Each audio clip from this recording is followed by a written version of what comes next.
स्वागत है आप सभी का। हम पढ़ रहे थे मध्य प्रदेश की जलवायु के बारे में, जिसमें हमने पिछली क्लास में देखा था जलवायु क्या होती है, मौसम क्या होता है, जलवायु को प्रभावित करने वाले कारक कौन कौन से थे।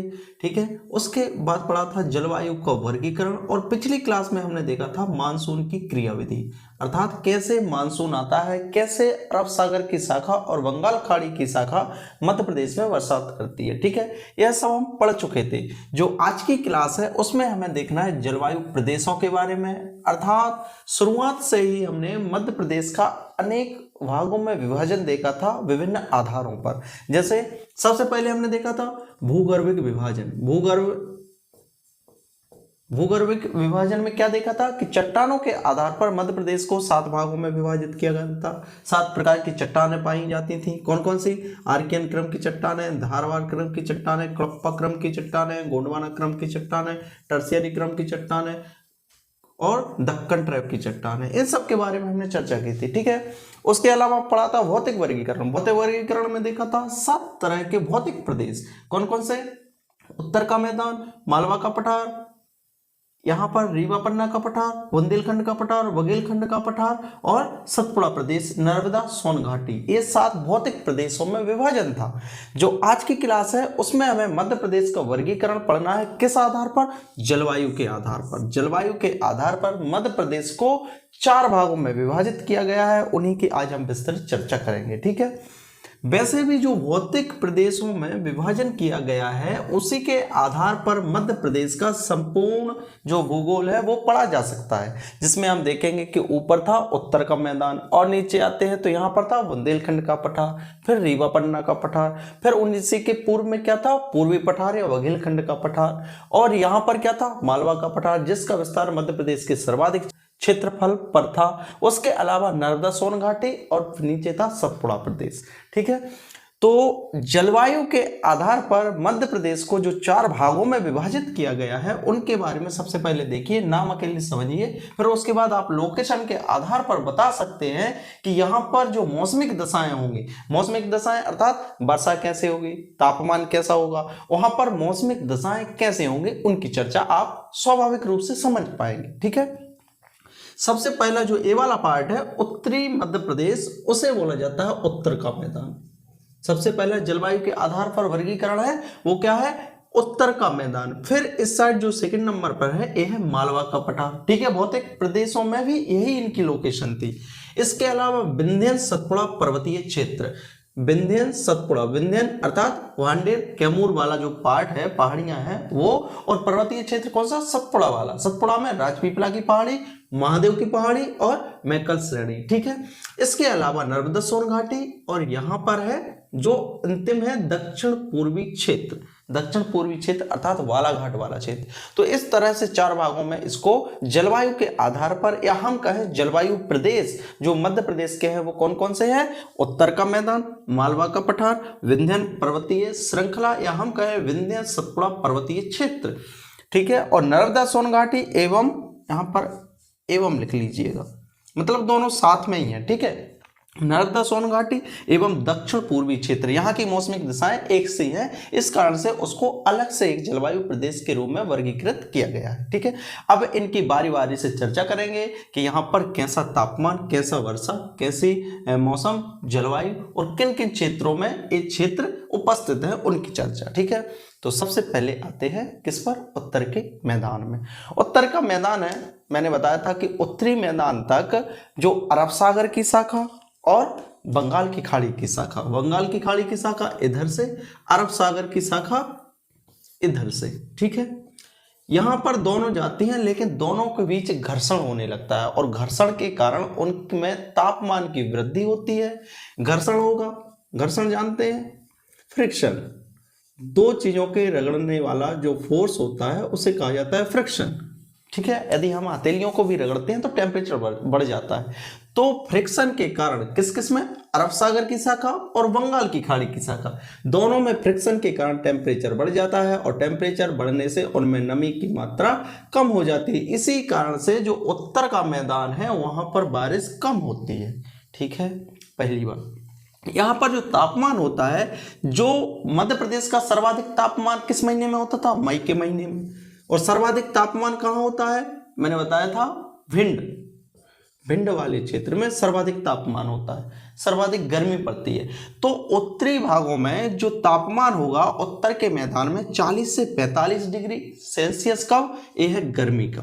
गर्मी में जो तापमान रहेगा 40 से 45 डिग्री सेल्सियस, और जबकि ठंड में 15 से लेकर 18 डिग्री सेल्सियस। तो हम कह सकते हैं कि गर्मियों में अधिक गर्मी और ठंड में अत्यधिक ठंड, क्योंकि सबसे ज्यादा जो ठंडा प्रदेश है, ठंडा क्षेत्र है हमारे मध्य प्रदेश में, वो कौन सा है? वो भी मुरैना से ऊपरी वाला क्षेत्र ही है। ठीक है, तो सर्वाधिक ठंड और सर्वाधिक गर्मी उत्तरी भागों में होती है। तो यहाँ पर तापमान 40 से 45 डिग्री सेल्सियस गर्मियों का, ठंड में जो टेम्परेचर रहेगा 15 डिग्री से लेकर 18 डिग्री सेल्सियस। ठीक है, यहाँ पर अधिक गर्मी, गर्मी में अधिक गर्मी और ठंड में अत्यधिक ठंड, ये यहाँ का मौसम होता है। यहाँ पर जो वर्षा होगी दोनों शाखाओं से होती है, मैंने बताया, और यहाँ पर उनमें घर्षण होने के कारण बारिश कम होती है। कितनी होती है? 75 सेंटीमीटर के लगभग औसतन बारिश, जो वार्षिक औसतन बारिश होती है वो होती है 75 सेंटीमीटर। ठीक है, यहाँ की जलवायु की बात करें तो वहां पर कोई भी महासागरीय अवस्थिति नहीं है, कोई भी महासागर उपस्थित ना होने के कारण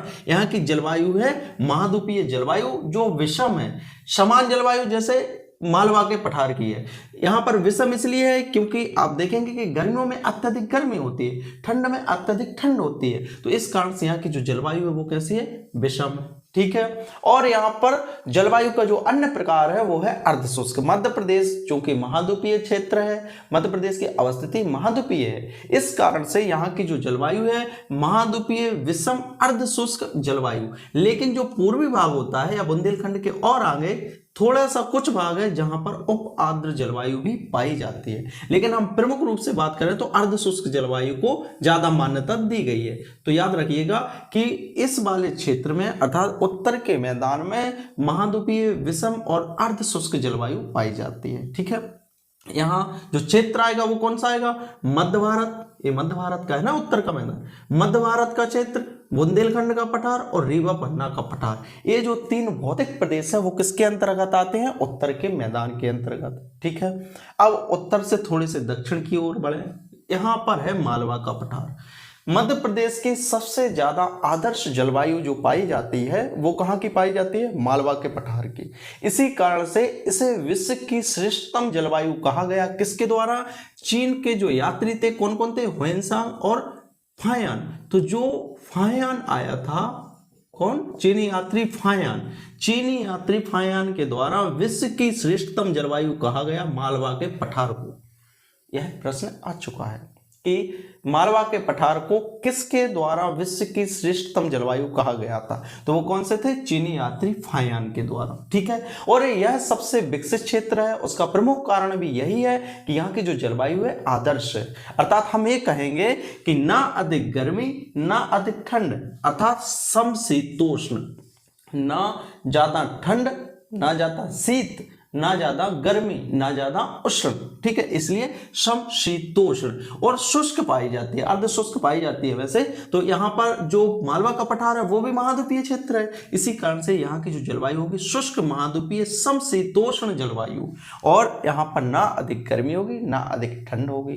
क्योंकि इस वाले क्षेत्र की जो अवस्थिति है वो कहाँ पर है? उत्तर पश्चिम, इस वाले क्षेत्र में राजस्थान के नजदीक वाले क्षेत्र में होने के कारण यहाँ पर जो बारिश होती है वो केवल 50 से लेकर 75 सेंटीमीटर, अर्थात काफी कम बारिश होती है मालवा के पठार में। और जो प्रमुख बारिश होती है यहां से आती है बंगाल की खाड़ी की शाखा, लेकिन वो यहां तक पहुंच नहीं पाती है। इस कारण से जो अरब सागर की मुंबई शाखा है उसके कारण प्रमुख रूप से मालवा के पठार में बारिश होती है, केवल किसके द्वारा?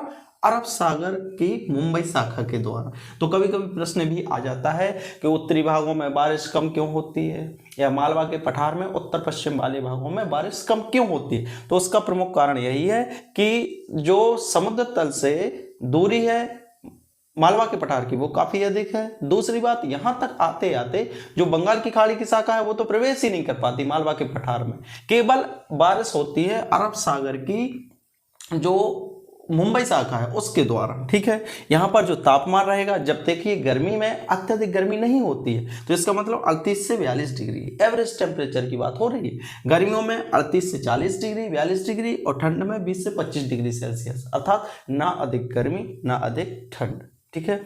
ये होगा दो क्या जलवायु प्रदेश। तीसरा जो जलवायु प्रदेश है, थोड़ा सा और नीचे चलिए तो पर्वतीय क्षेत्र आता है ए, कौन सा, विंध्यन और सतपुड़ा। सतपुड़ा का भी कुछ भाग याद रखिएगा, ठीक है। सतपुड़ा में जो 3 भाग थे कौन कौन से थे, राजपीपला की पहाड़ी और महादेव की पहाड़ी और मैक्कल। तो जो पर्वतीय क्षेत्र है, स्पेशली जो तीसरा जलवायु प्रदेश है उसका नाम क्या है, विंध्यन सतपुड़ा पर्वतीय क्षेत्र। तो विंध्यन पर्वत श्रृंखला वाला क्षेत्र, यहाँ पर अधिक गर्मी, गर्मियों में अत्यधिक गर्मी होती है, लेकिन जो ठंड होती है वो औसतन होती है, अर्थात ज्यादा नहीं होती, सहन करने वाली होती है, जिसका जो टेम्परेचर रेंज होगा वो होगा 35 से लेकर 38 डिग्री सेल्सियस। गर्मी उतनी अधिक भी नहीं है विंध्यन वाले क्षेत्र में, पर्वतीय क्षेत्र होने के कारण। आप स्वयं देखते हैं कि गर्मियों में यदि आप पर्वतीय क्षेत्रों में जाते हैं तो वहां पर जो हिल स्टेशन होती है वहां पर काफी ठंडक होती है, तो गर्मियों में अधिक गर्मी नहीं होती, मतलब सहन करने लायक होती है। तो 35 से 38 डिग्री सेल्सियस टेम्परेचर कब, गर्मियों का, और ठंड का 15 से लेकर 20 डिग्री सेल्सियस।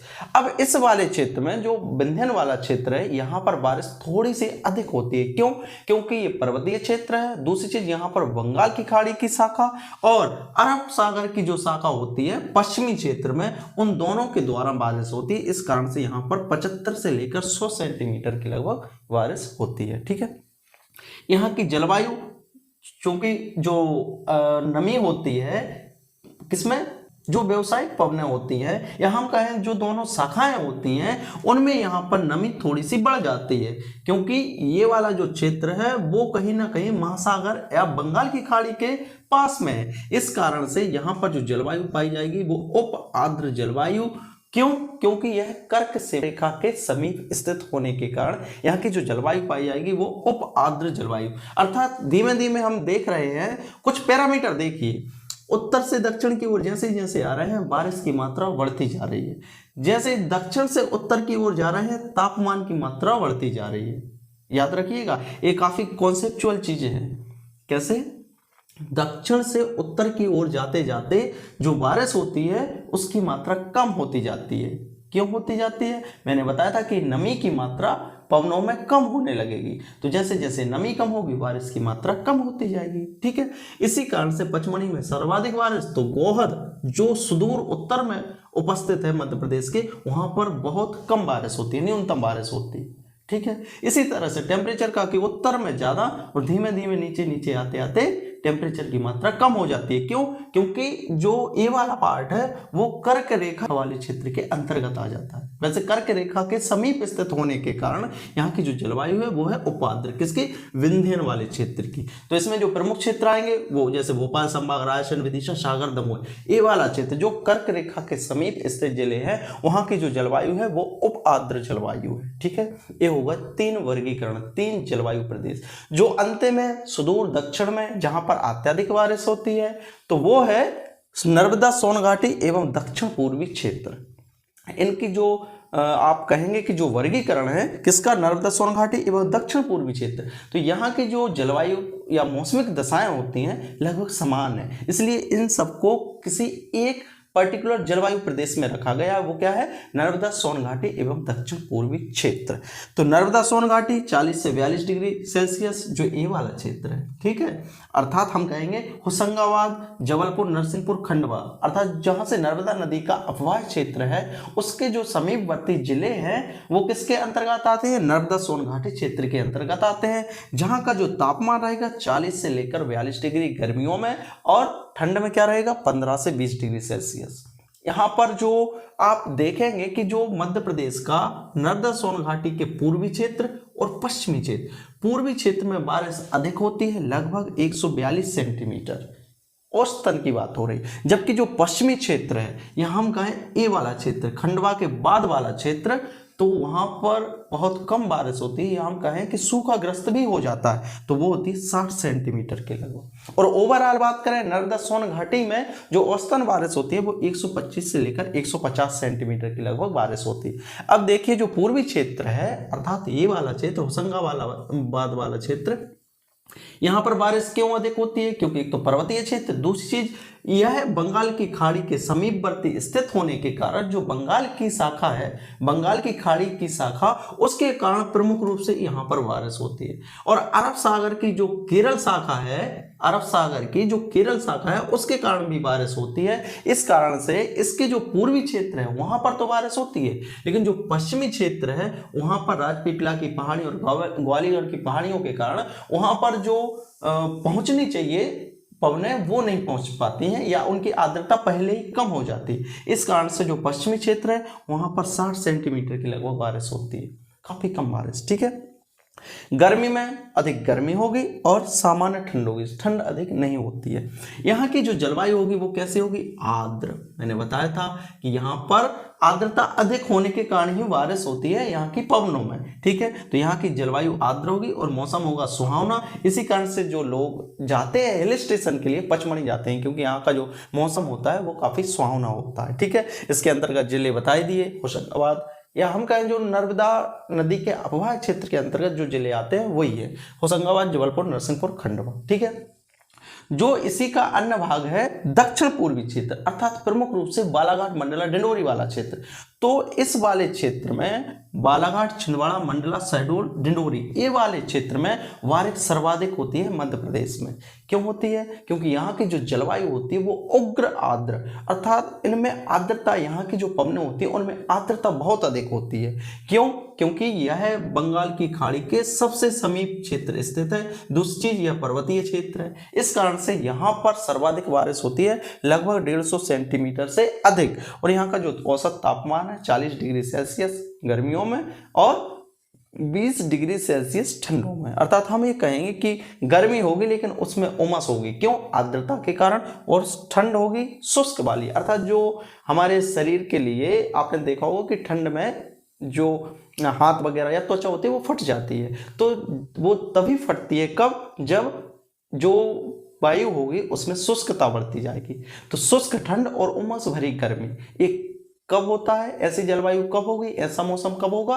किस वाले क्षेत्र में? दक्षिण पूर्वी वाली क्षेत्र में, अर्थात दक्षिण पूर्वी क्षेत्र, बालाघाट, छिंदवाड़ा, मंडला, डिंडोरी, ये वाले क्षेत्र। ठीक है, तो ये तो होगा प्रमुख जलवायु प्रदेश के बारे में प्रमुख बातें। और आप ये देखेंगे कि यह वाला टॉपिक काफी महत्वपूर्ण है। महत्वपूर्ण तो सब है यदि पढ़ रहे हैं तो। ठीक है, तो थोड़ा सा कंफर्ट जोन को त्याग कर जो स्ट्रगलिंग जोन है, जैसे आप देखते हैं जो कंफर्ट जोन है वो हमेशा बिंदु के बराबर होना चाहिए और स्ट्रगलिंग जोन ऐसे होनी चाहिए। तो कंफर्ट जोन से बाहर निकलकर स्ट्रगलिंग जोन में आइए तो आपको पता चलेगा कि ये चीज़ें कितनी महत्वपूर्ण है। ठीक है, कबूतर ना बने गरुड़ बने। आपने एक कविता पढ़ी होगी रश्मि रति, रश्मि रति रामधारी सिंह दिनकर जो राष्ट्रकवि के रूप में जाने जाते हैं, उनकी काफ़ी प्रसिद्ध और लोकप्रिय काव्य है रश्मि रति। उसमें कुछ पंक्तियां हैं कबूतरों और गरुड़ के बारे में। कबूतर एक प्रकार से कंफर्ट जोन में रहना चाहता है और गरुड़ हमेशा स्ट्रगलिंग जोन में रहता है। तो उसी में कहा गया है कि प्रासादों के कनखाव शिखर होते कबूतरों के ही घर। प्रासाद क्या होता है? प्रासाद, प्रसाद नहीं, प्रासाद। प्रासाद होती है ऐसी ऊंची ऊंची जो बिल्डिंग्स बनती थी पहले, जिनमें बहुत बड़ा गुंबद होता था और गुंबदों में, या आप देखेंगे मस्जिद या बहुत सारे जैसे ताजमहल वगैरह हैं, उनमें जो गुंबद होती थी वो कनक आभ अर्थात सोने के समान आभा, आभा अर्थात चमक, तो कनक आभ सोने के समान चमक वाले जो गुंबद होते हैं वो किसके घर होते हैं? कबूतरों के। तो प्रासादों के कनकाव शिखर होते कबूतरों के ही घर, महलों में गरुड़ न होता है कंचन पर कभी न सोता। कंचन अर्थात सोना। सोना इंडिकेट किसके लिए करता है? लग्जरियस लाइफ के लिए, मतलब सुकून भरा जीवन, तो उसको इंडिकेट करता है सोना, कंचन। तो प्रासादों के कनकाव शिखर होते कबूतरों के ही घर, महलों में गरुड़ न होता है कंचन पर कभी न सोता है, रहता है दूर पहाड़ों पर सैलों की फटी दरारों में, रहता है दूर पहाड़ों में, सैलों की फटी दरारों में।